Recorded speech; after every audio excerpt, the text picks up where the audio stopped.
প্রিয় দর্শক, আজ আমরা আলোচনা করব অত্যন্ত গুরুত্বপূর্ণ একটি বিষয়, স্বামীর ওপর স্ত্রীর হক বা অধিকার। আল্লাহ তাআলা পবিত্র কোরআন মাজিদে এবং আমাদের প্রিয় নবী হযরত মুহাম্মদ সাল্লাল্লাহু সাল্লাম হাদিসে স্বামী স্ত্রীর পারস্পরিক অধিকারকে অত্যন্ত গুরুত্ব দিয়েছেন। ইসলামের নারী কেবল ভোগের বস্তু নয়, বরং সর্বোচ্চ সম্মানের অধিকারী। মহান আল্লাহ বলেছেন, তারা তোমাদের আবরণ এবং তোমরা তাদের আবরণ। সূরা বাকারা ১৮৭। অর্থাৎ স্বামী স্ত্রী একে অপরের পরিপূরক, যা দাম্পত্য জীবনকে সুরক্ষিত এবং সুন্দর করে তোলে।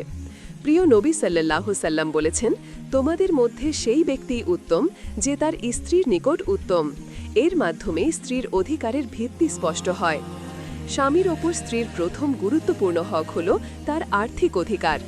বিবাহের সময় নির্ধারিত মোহরানা সম্পূর্ণভাবে পরিশোধ করা স্বামীর ওপর ফরজ।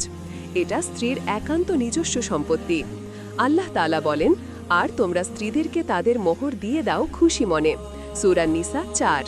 সামর্থ্য অনুযায়ী স্ত্রীর যাবতীয় ভরণ পোষণ, যেমন খাদ্য, বস্ত্র, বাসস্থান ও চিকিৎসার ব্যবস্থা করা স্বামীর কর্তব্য। হাদিসে রাসূল সাল্লাল্লাহু সাল্লাম বলেছেন, তুমি যখন খাবে তাকেও খাওয়াবে এবং যখন পড়বে তাকেও পড়াবে। আবু দাউদ। এক্ষেত্রে কোনোভাবেই কৃপণতা বা অবহেলা করা যাবে না। স্ত্রীর জন্য প্রয়োজন অনুযায়ী পৃথক বা নিরাপদ বাসস্থানের ব্যবস্থা করা স্বামীর অপরিহার্য কর্তব্য।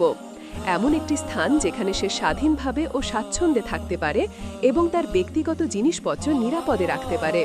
স্ত্রী যদি স্বামীর বাবা মা বা আত্মীয় স্বজনের সাথে একত্রে থাকতে না চান, তবে সামর্থ্য থাকলে তাকে পৃথক রাখার চেষ্টা করা উচিত।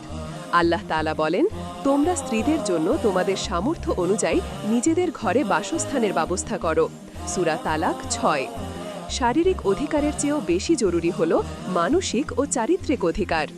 স্ত্রীর সাথে সর্বদা সৎভাবে বসবাস করা এবং উত্তম আচরণ করা।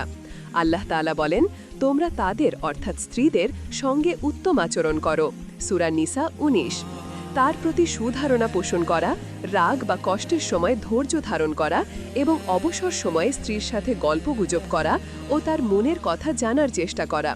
নবী সাল্লাল্লাহু সাল্লামের জীবনীতে এর অনেক উদাহরণ রয়েছে। স্ত্রীকে দিনের আবশ্যকীয় জ্ঞান, মাসআলা মাসাইল শিক্ষা দেওয়া বা তার ব্যবস্থা করা ও স্বামীর দায়িত্ব।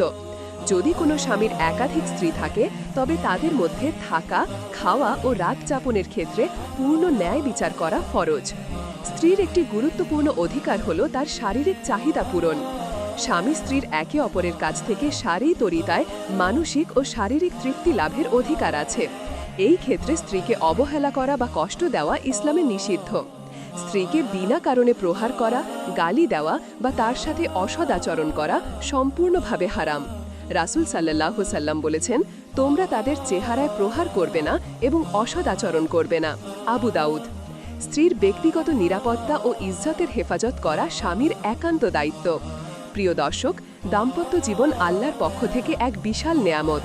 স্বামীর কর্তব্য হল স্ত্রীর হকগুলো যথাযথভাবে পালন করা, কারণ রাসূল সাল্লাল্লাহু সাল্লাম বলেছেন, তোমাদের ওপর তোমাদের স্ত্রীরও হক আছে। বুখারী। এই হকগুলো আদায় না করলে আখেরাতে কঠিন জবাবদিহি করতে হবে। আসুন আমরা সকলে ইসলামের নির্দেশিত পথে চলে আমাদের দাম্পত্য জীবনকে জান্নাতের টুকরায় পরিণত করি। আল্লাহ আমাদের সকলকে তৌফিক দান করুন।